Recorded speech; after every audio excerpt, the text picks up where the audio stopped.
जय हिंद स्टूडेंट्स, त्रिशूल defence academy के यूट्यूब चैनल में आप सभी का बहुत बहुत स्वागत है। गाइस, जैसा कि आप सब देख रहे हो, आज का जो हमारा डिस्कशन होने वाला है वो कर्नाटक वॉर पे डिस्कशन होने वाला है। और गाइस, कर्नाटक वॉर हमारे एग्जाम पर्सपेक्टिव से बहुत ही ज़्यादा इम्पोर्टेंट हो जाती है। इस कर्नाटक वॉर में हमें जो याद रखना है, सबसे पहले ये याद रखना है कि रीज़न क्या था, किस कारण से ये लड़ाइयाँ लड़ी गई, रीजन क्या था, किस रीजन में ये लड़ाइयाँ लड़ी गई थी, और सेकंड हमें याद रखना है कि ट्रीटीज क्या हुई थी, संधियाँ कौन कौन सी देखने के लिए मिली थी, इसके बारे में भी हमें पता होना चाहिए। And the most important thing that ये जो रीजन है कौन किसके साइड में था, कौन किसकी ग्रुप में देखने के लिए मिला था, बेसिकली फ्रेंच किसके साइड में थे और इंग्लिश किसके साइड में देखने के लिए मिले थे, तो हमें इन सब बारे में पता होना चाहिए। तो गाइस, अगर मैं आपको एक ब्रीफ डिस्कशन देता हूँ, एक ब्रीफ बैकग्राउंड देता हूँ ना इस कर्नाटक रीजन के बारे में, तो ये जो कर्नाटक नाम दिया गया था ना, ये कर्नाटक नेम जो हुआ करता था गाइस, ये ब्रिटिशर्स ने दिया था। और ये कोरोमंडल कोस्ट जो हुआ करती थी इंडिया की, आप ये मैप में देख सकते हो, मैप भी ये वाला मैप जो है गाइस, यहाँ पे ये चीज़ आपको जो दिख रहा है, इस रीजन को हम लोग कर्नाटक बुलाया करते थे। This region was known as Karnataka by the Britishers. Britishers इस रीजन को कर्नाटक रीजन बुला दिया करते थे। गाइज, इसी कर्नाटक रीजन में ही हमें एक और इसी के आसपास एक डायनेस्टी देखने के लिए मिलेगी, एक रूलर देखने के लिए मिलेंगे जिनका नाम है निज़ाम आशफ जाह वन। तो निज़ाम आशफ जाह वन के बारे में अगर हम लोग गाइज बात करते हैं ना, तो निज़ाम आशफ जाह वन जो हुआ करते थे, ये जब औरंगज़ेब हुआ करता था तो औरंगज़ेब के समय ये उनके मिलिट्री कमांडर हुआ करते थे। और निज़ाम आशफ जाह जो हुआ करते थे, इनके बारे में ये कहा जाता है कि इतने बेहतरीन मिलिट्री कमांडर थे कि औरंगज़ेब इनसे कहता था कि जाओ ये वाला किला फतेह कर लाओ, तो ये उस किले को फतेह कर लाते थे, जाओ यहाँ पे ये किला फतेह कर लाओ, तो ये उस किले को फतेह कर लाते थे। लेकिन जब 1707 में औरंगज़ेब की डेथ हो जाती है तो ये रिज़ाइन कर देते हैं, और रिज़ाइन करने के बाद ये मतलब वॉलंटरी रिटायरमेंट ले लेते हैं और फिर ये चले जाते हैं। फिर औरंगजेब के बाद उनके जो सक्सेसर देखने के लिए मिलते हैं, उन्हीं सक्सेसर्स में से एक सक्सेसर देखने के लिए मिलता है जिसका नाम रहता है फारुखसियर। तो गाइस, फारुखसियर क्या करता है, वो अपने काम में एक बड़ा बेहतरीन काम करता है। वो इन निज़ाम आशफ जाह को जो अर्ली रिटायरमेंट ले लिया था, इन्हीं का रिटायरमेंट अब बोलता है कि सर अब आप आइए और आर्मी में फिर से अपनी कमान संभालिए, हमें आपकी ज़रूरत है। तो जैसा पिक्चरों में देखने के लिए मिलता है, आर्मी के कुछ सोल्जर्स जाते हैं, निज़ाम आशफ जाह वन अपने घर के कुछ काम काजों में उलझे रहते हैं, तो उनको दोबारा से बुला लिया जाता है कि आपको महाराजा ने बुलाया है, सुल्तान ने बुलाया है, आइए आप आर्मी में फिर से आइए। तो ये फिर से आकर के आर्मी को ज्वाइन कर लेते हैं। इनकी अपनी अलग एक कहानी देखने के लिए मिलती है। जब हम लोग मॉडर्न का वो फेज डिस्कस करेंगे तो उसमें हम लोग देखेंगे। मैं आपको सिर्फ और सिर्फ यहाँ पे एक बैकग्राउंड बता रहा हूँ। तो होता क्या है, धीरे धीरे जब समय बीतता जाता है तो हमें एक राजा देखने के लिए मिलता है जिसका नाम है मोहम्मद शाह रंगीला, जिसे हम लोग रंगीला के नाम से जानते हैं। मोहम्मद शाह रंगीला क्या करता है, वो कॉन्स्पायरेसी कर देता है इन्हीं निज़ाम आशफ जाह वन के साथ मिलकर के सैयद ब्रदर्स के अगेंस्ट। तो सैयद ब्रदर्स के अगेंस्ट जब ये निज़ाम आशफ जाह के साथ मिल करके कॉन्स्पायरेसी कर देता है, उनको मार डालता है सैयद ब्रदर्स को, तो निज़ाम आशफ जाह वन को एक टाइटल दे दिया जाता है निज़ामुल मुल्क का। तो जब इनको ग्रैंड वजीर बना दिया जाता है, निज़ामुल मुल्क मतलब ग्रेट ग्रैंड वजीर बन चुके हैं। तो आपको ये जो राजा है ना मोहम्मद शाह रंगीला, ये रंगीला नाम ही इसका रंगीला इसलिए पड़ गया था क्योंकि इसकी जो लाइफस्टाइल हुआ करती थी वो बहुत ही लेविश लाइफस्टाइल हुआ करती थी, और राजा का कोई बहुत रूल नहीं देखने के लिए मिलता था। राजा के आसपास जो नोबल्स हुआ करते थे ना, उनका ज़्यादा रूल देखने के लिए मिलता था, और यही नोबल्स कंट्रोल करते थे पूरे दरबार को। तो निज़ाम आशफ जाह वन को जब ये पदवी दी गई ना ग्रैंड वजीर की, तो उन्होंने ग्रैंड वजीर बनते के साथ सबसे पहला रिफॉर्म यही किया कि ये जो नाच गाना चल रहा है, है, आप इसको बंद करिए, नोबल्स को रिस्ट्रिक्ट कर दिया गया था। तो ये चीज़ें हमें देखने के लिए मिलती है। लेकिन फिर नोबल्स ने क्या किया, इसी मोहम्मद शाह रंगीला के कान भरने स्टार्ट कर दिए। और जब मोहम्मद शाह रंगीला के कान भरने स्टार्ट कर दिए तो मोहम्मद शाह रंगीला ने इन्हीं निज़ाम का जो ट्रांसफ़र था, इनको गवर्नर बना दिया गया था अवध का। लेकिन निज़ाम आशफ जाह जो थे, ये अवध ना जा करके ये दक्कन की तरफ जाते हैं और हैदराबाद में अपनी एक अलग सल्तनत बना लेते हैं। तो मैंने आपको ये जो कहानी सुनाई है ना, ये हैदराबाद के लिए बताई है। हैदराबाद किस तरीके से बना था, निज़ाम आशफ जाह ने किस तरीके से हैदराबाद बनाया था। तो जब ये हैदराबाद की तरफ जाते हैं तो वहां पे हैदराबाद का जो मुगल गवर्नर रहता है उसके साथ ये एक लड़ाई लड़ते हैं और उस लड़ाई का नाम होता है battle of Palkheda battle of साकर खेड़ा देखने के लिए मिलती है। बैटल ऑफ साकर खेड़ा होती है, फिर उसके बाद बैटल ऑफ पालखेड़ा देखने के लिए मिलती है। तो ये फिर उसके बाद अपना जो इंडिपेंडेंट तो नहीं कहेंगे उसको, हम लोग सेमी इंडिपेंडेंट राज कहेंगे, क्योंकि ये उस समय जब अपने डायनेस्टी को इन्होंने बनाया था, हैदराबाद को जब इन्होंने बनाया था तो इन्होंने कहा था कि हम मुगल के अधीन ही रहेंगे, हम उनसे सोवरेन नहीं होंगे, ठीक है, हम उनसे आज़ाद नहीं होंगे, हम उनके अधीन ही काम करेंगे, हम उनको ट्रिब्यूट भेजते रहेंगे, उनको सोल्जर्स की ज़रूरत होगी तो हम सोल्जर्स भी मुगल्स को प्रोवाइड करते रहेंगे। तो गाइज ये कहानी थी थोड़ी सी निज़ाम के बारे में।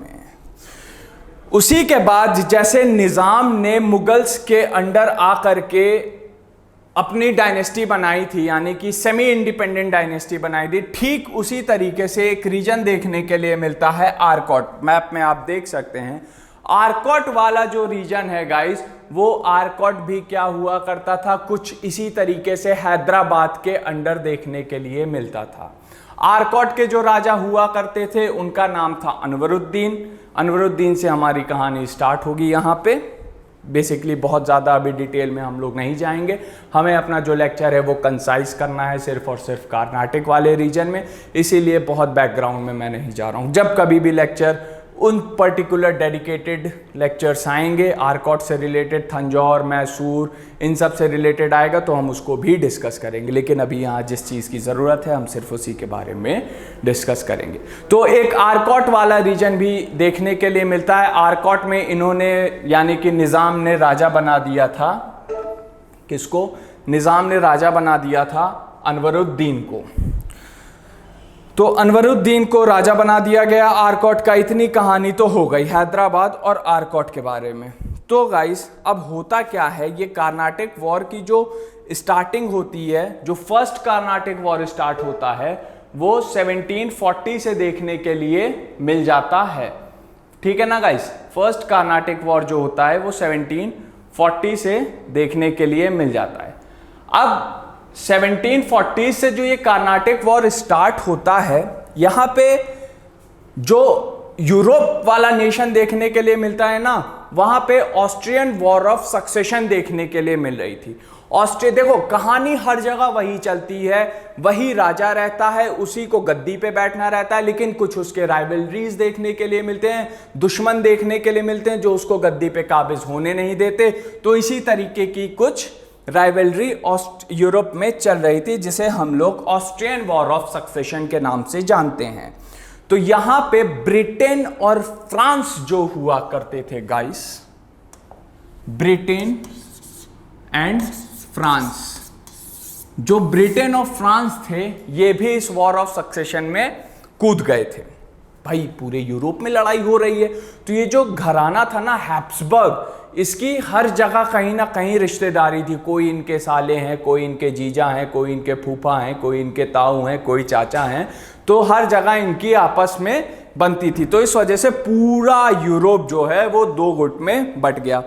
तो ब्रिटेन हैब्सबर्ग जो घराना था ऑस्ट्रिया का, ये तो एक ग्रुप में आ गए।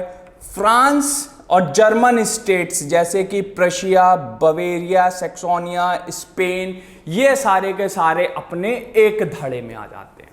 तो 1740s में ये वॉर स्टार्ट होती है ऑस्ट्रिया नहीं है, ऑस्ट्रिया देखने के लिए मिलता है। ऑस्ट्रिया में ये वॉर स्टार्ट होती है। तो धीरे धीरे वहाँ लड़ाई हो रही थी।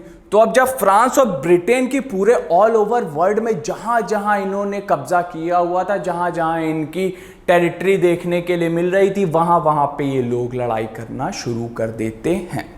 तो धीरे धीरे यही कुछ लड़ाई जो थी इंडिया की तरफ भी स्टार्ट होने लग गई थी। तो इंडिया में ये लड़ाई स्टार्ट हुई थी 1746 में, 1746 में स्टार्ट हुई थी। उससे पहले 1745 में हुआ क्या था, जो इंग्लिश ईस्ट इंडिया कंपनी हुआ करती थी उसने फ्रेंच ईस्ट इंडिया कंपनी की जो मर्चेंट शिप हुआ करती थी उसको कब्जा करना स्टार्ट कर दिया था, उस पर बम्बार्डमेंट करना शुरू कर दिया था। और फ्रेंच के जो गवर्नर यहां पे देखने के लिए मिल रहे थे उनका नाम था जोसेफ ड्यूप्ले, देखने के लिए मिल रहे थे। जोसेफ फ्रांसिस ड्यूप्ले देखने के लिए मिलते थे। तो 1745 में जब ईस्ट इंडिया कंपनी जो हुआ करती थी, ब्रिटिश ईस्ट इंडिया कंपनी, उसने जब बम्बार्डमेंट करना शुरू किया तो यही जो जोसेफ ड्यूप्ले देखने के लिए मिलते हैं, इन्होंने मॉरिशस के जो फ्रेंच गवर्नर हुआ करता था ला बोर्देनो को इन्होंने फ़ोन घुमाया। बेसिकली फ़ोन तो कहना गलत हो जाएगा क्योंकि उस समय फ़ोन देखने के लिए नहीं मिलता था। इन्होंने चिट्ठी विट्ठी लिखी, उसमें लिखा इन्होंने कि भाई जल्दी से आ जाए इंडिया में, फ्रेंच कंपनी बहुत ज़्यादा खतरे में आ गई है क्योंकि अब ब्रिटिशर्स ने यहाँ पे भी हमला करना शुरू कर दिया है।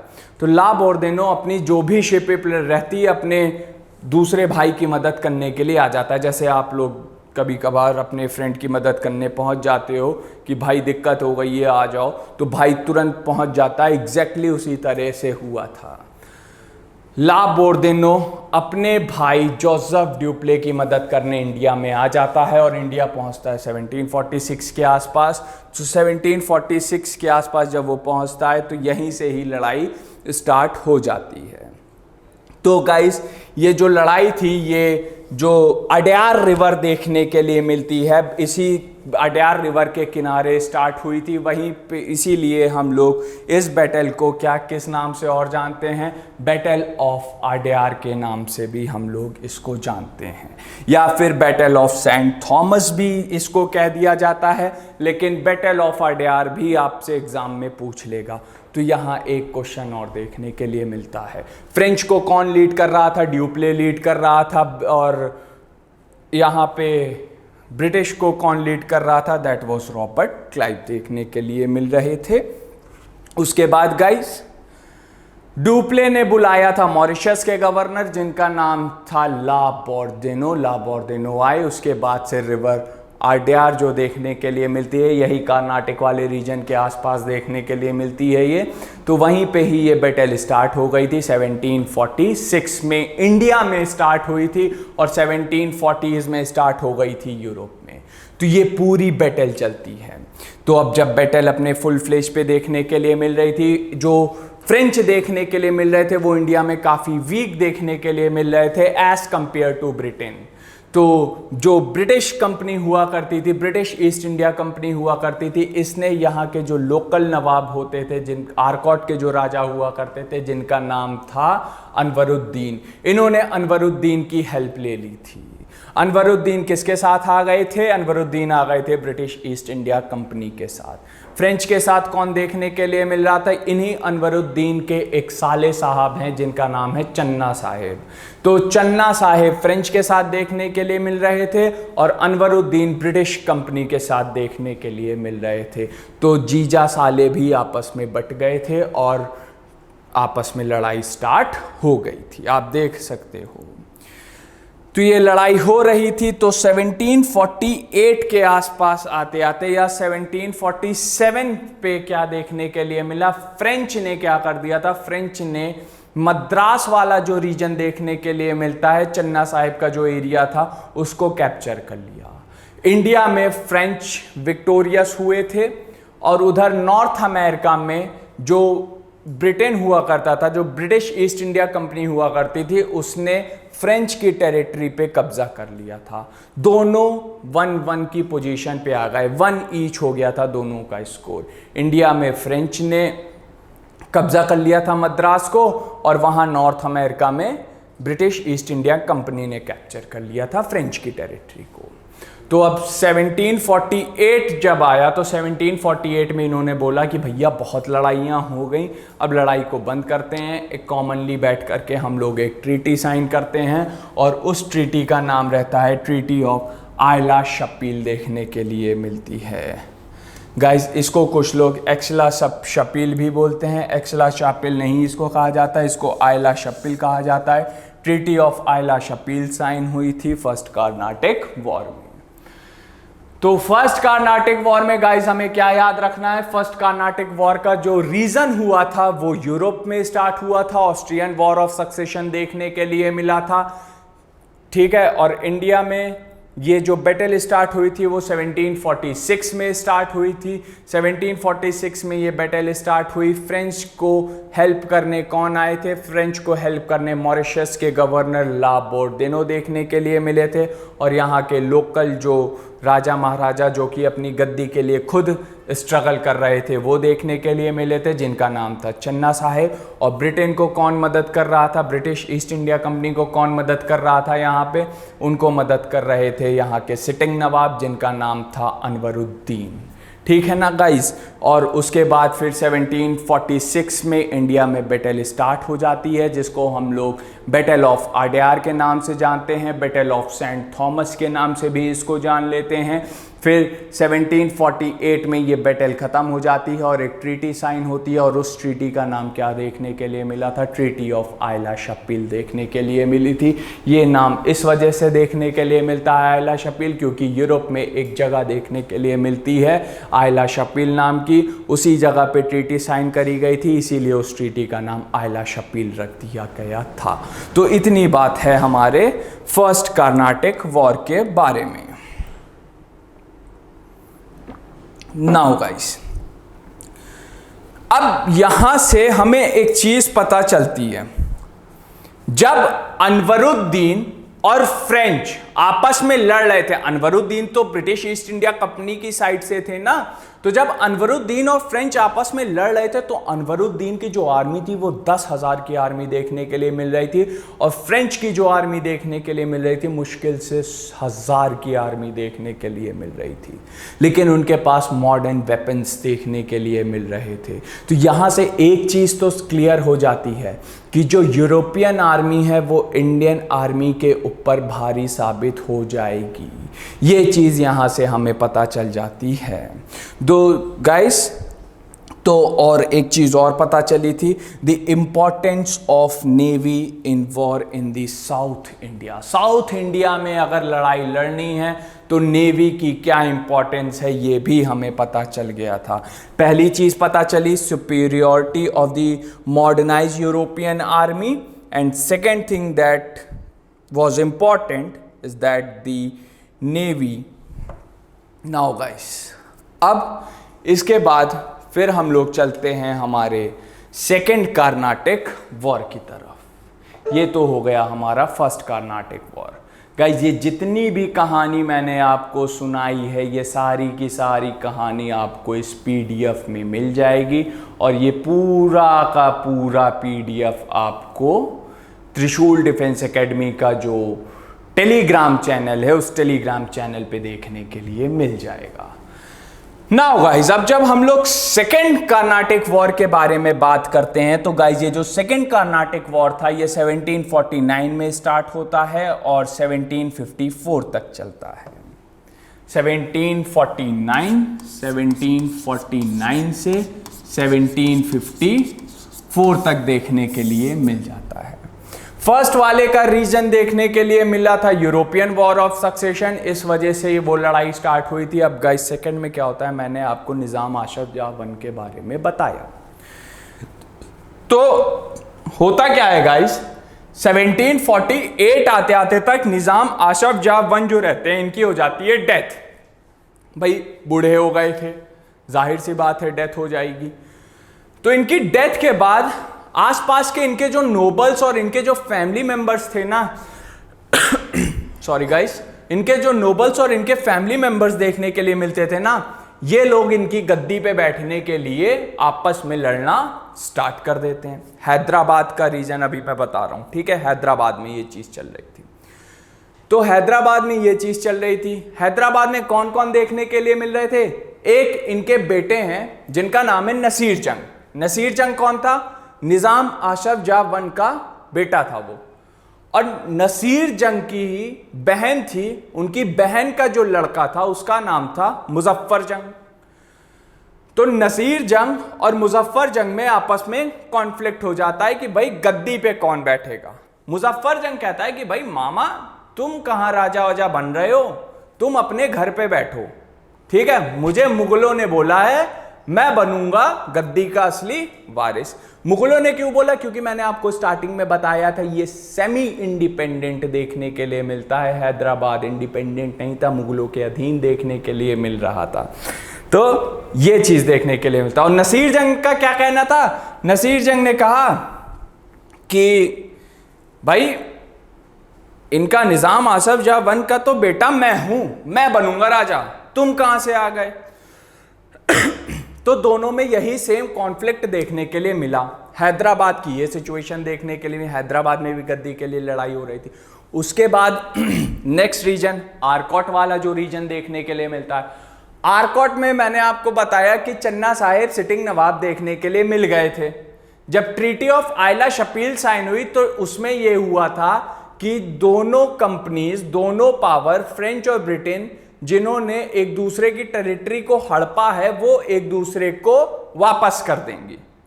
कोई किसी की टेरिटरी पे कब्जा नहीं करेंगी। ब्रिटेन, नॉर्थ अमेरिका में ब्रिटिश ईस्ट इंडिया कंपनी ने फ्रांस को उसकी टेरिटरी वापस कर दी। यहां फ्रांस ने जो मद्रास को कैप्चर किया था वो इनको वापस कर दिया गया। तो आरकोट के जो राजा देखने के लिए मिले अनवरुद्दीन साहब, तो अनवरुद्दीन साहब क्या हुए? ये राजा बने। इन्हीं के जो ब्रदर इन लॉ यानी कि इनके जो साले साहब थे जिनका नाम था चन्ना साहेब, चन्ना साहेब आते हैं और वो अथॉरिटी को चैलेंज कर देते हैं। बोलते हैं भैया राजा मैं बनूंगा, आप कहां से बन रहे हो? तो ब्रिटेन और फ्रांस को फिर से देखा कि भाई दोनों रीजन एकदम वॉर के लिए रेडी हैं। हैदराबाद भी रेडी है और आरकोट भी रेडी है। तो फ्रांस और इंग्लिश दोनों ने अपनी टांग अड़ा दी। इनका मतलब आप देखोगे ना, ये हर जगह अपनी टांग भिड़ा देते हैं। तो सेम काम इन्होंने यहां पे भी यही किया। तो इंग्लिश ने, आप एक इसका चार्ट बना लेना, इंग्लिश ने किसको मदद करी थी? इंग्लिश को लीड कर रहे थे रॉबर्ट क्लाइव और फ्रांस को लीड कर रहे थे ड्यूप्ले। तो फ्रांस के जो मेंबर देखने के लिए मिल रहे थे वो थे जोसेफ ड्यूप्ले, आरकोट के चन्ना साहेब, हैदराबाद के मुजफ्फर जंग। ये तीनों एक टीम में आ गए थे। दूसरी टीम बनाई गई। दूसरी टीम में इंग्लिश में देखने के लिए मिल रहे थे रॉबर्ट क्लाइव, रॉबर्ट क्लाइव के साथ साथ देखने के लिए मिल रहे थे अनवरुद्दीन, और अनवरुद्दीन के साथ साथ देखने के लिए मिल रहे थे नजीर जंग। बेसिकली इंग्लिश ने दोनों सिटिंग नवाब को सपोर्ट किया और फ्रांस ने दोनों जो नवाब बनना चाह रहे थे उनको सपोर्ट किया। तो अब 1-1 सिचुएशन देखने के लिए मिल रही है। तो गाइस 1749 आते आते ये लड़ाई इंडिया में भी शुरू हो जाती है।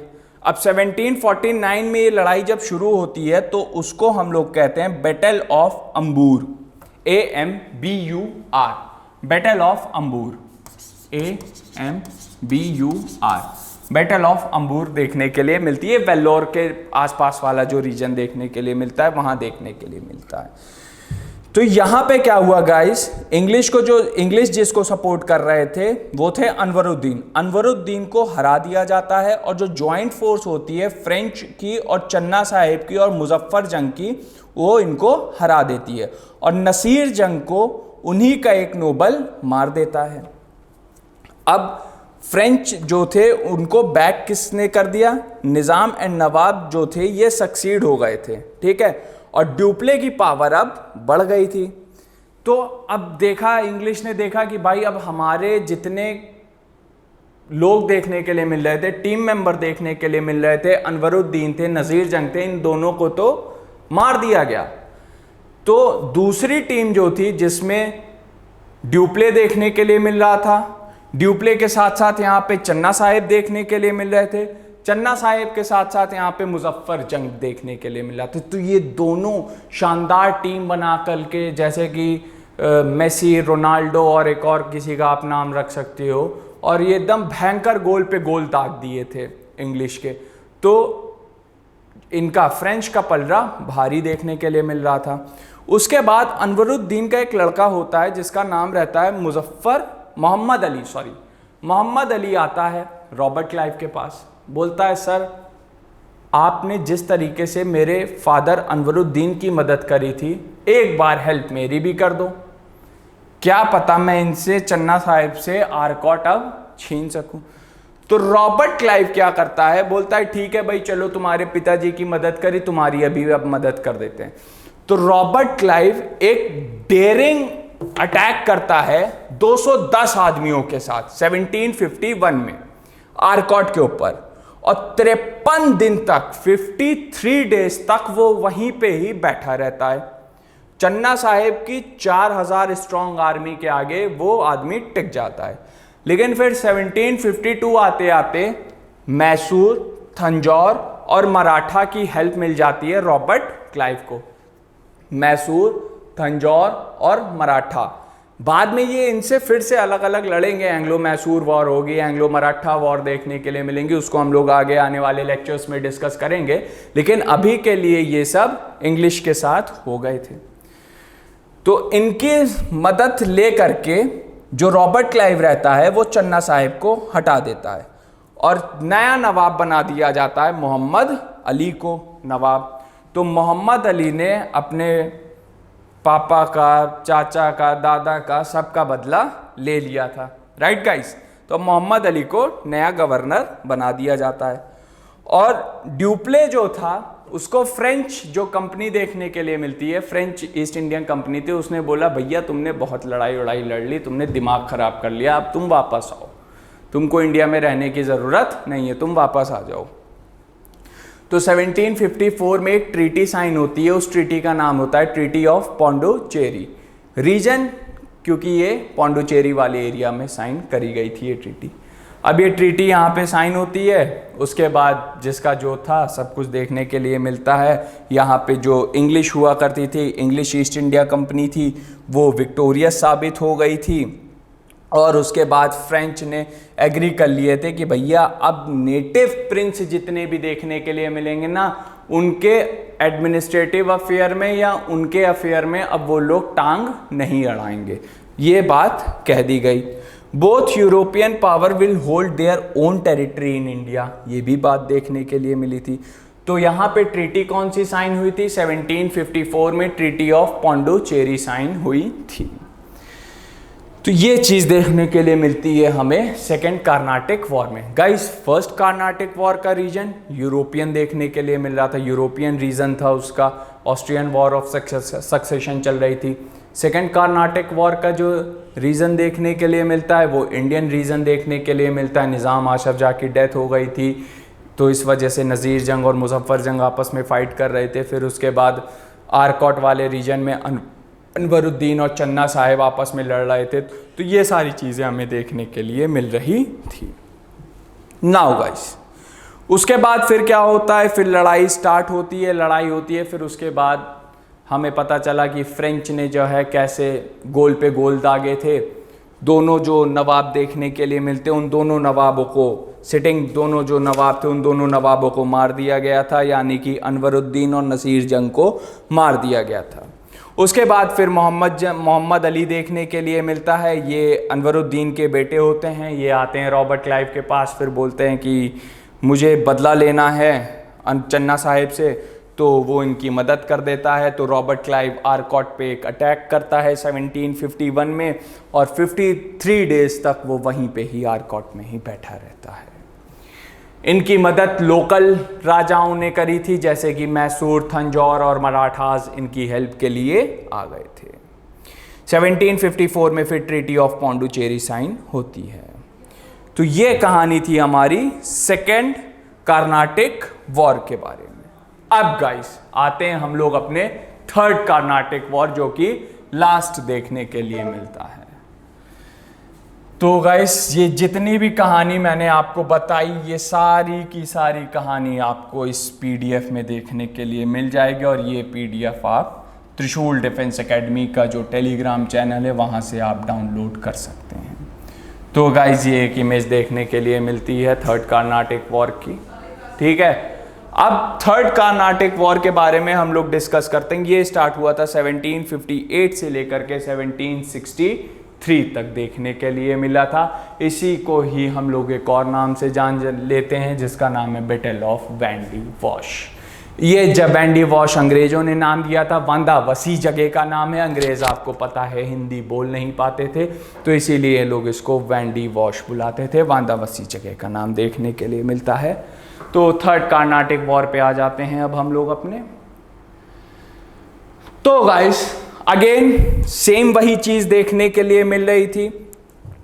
अब थर्ड कार्नाटिक वॉर जानने से पहले एक चीज आप लोग ये जान लेना कि ये वॉर 1758 में स्टार्ट हुई थी, और इस कार्नाटिक वॉर से पहले बैटल ऑफ पलासी हो चुकी थी।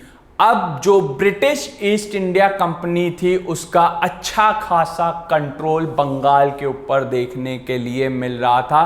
कुल मिला के बात ये थी कि ब्रिटिश ईस्ट इंडिया कंपनी अब अपने पैर इंडिया में जमा चुकी थी। उसका अच्छा खासा कंट्रोल इंडिया के ऊपर देखने के लिए मिल रहा था, ठीक है गाइस। तो 1756 में फिर से वही यूरोपियन वॉर ऑफ सक्सेशन, जो कि फर्स्ट कार्नाटिक वॉर में हमने जैसे देखा था, ऑलमोस्ट वही यूरोपियन वॉर ऑफ सक्सेशन चलता रहता है। गद्दी के लिए फिर से लड़ाई होती है। अभी ये लोग 1754 में ट्रीटी ऑफ पौंडुचेरी साइन करके बैठे हुए थे। दोनों ब्रिटेन और फ्रांस के जो गवर्नर थे बैठ करके चाय वाय पी रहे थे आपस में। तभी एक चिट्ठी आती है कि सर हम लोग फ्रांस के ऊपर अटैक कर रहे हैं। तो दोनों लोग अपनी कप का प्याला फेंक करके आपस में फिर से लड़ना शुरू कर देते हैं।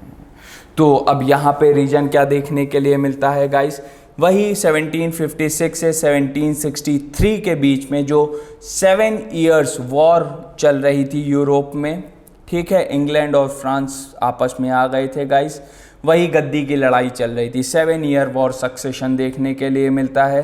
सेम इसी तरीके से इंडिया में भी फिर इन लोगों ने लड़ना स्टार्ट कर दिया था। चंद्र नागौर को गाइस इंग्लिश ने बहुत अच्छी तरीके से बम्बार्डमेंट करी थी चंद्र नागौर वाली जगह पे। और फिर 1760 आते आते यहाँ पे एक बैटल स्टार्ट हो जाती है वांदावसी की जगह, जो कि आज तमिलनाडु में देखने के लिए मिलती है, और जिसको हम लोग बहुत प्यार से बुलाते हैं बैटल ऑफ वैंडी वॉश के नाम से हम लोग जानते हैं। और यहाँ पे सर आयरकूट देखने के लिए मिल रहे थे, और फ्रेंच को बहुत ज़्यादा डिफीट सहनी पड़ी थी। एग्जैक्टली गाइस, बहुत ही ज़्यादा डिफीट, बहुत हैवी डिफीट देखनी पड़ी थी। और ईस्ट इंडिया कंपनी ने फिर कैप्चर कर लिया था पौंडुचेरी को 1761 में।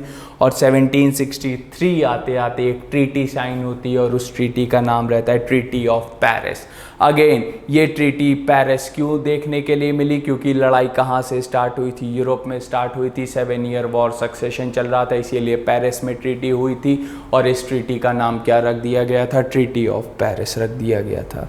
Guys in this battle France was allowed to retain the factory in Pondicherry and Chandnagore, but no military expansion was allowed at all. आप फैक्ट्री बना लो, आप रह लो, पर आप अब मिलिट्री एक्सपेंशन नहीं कर सकते हो। साफ सीधी बात ये है, ट्रीटी ऑफ पौंडुचेरी में कही गई थी।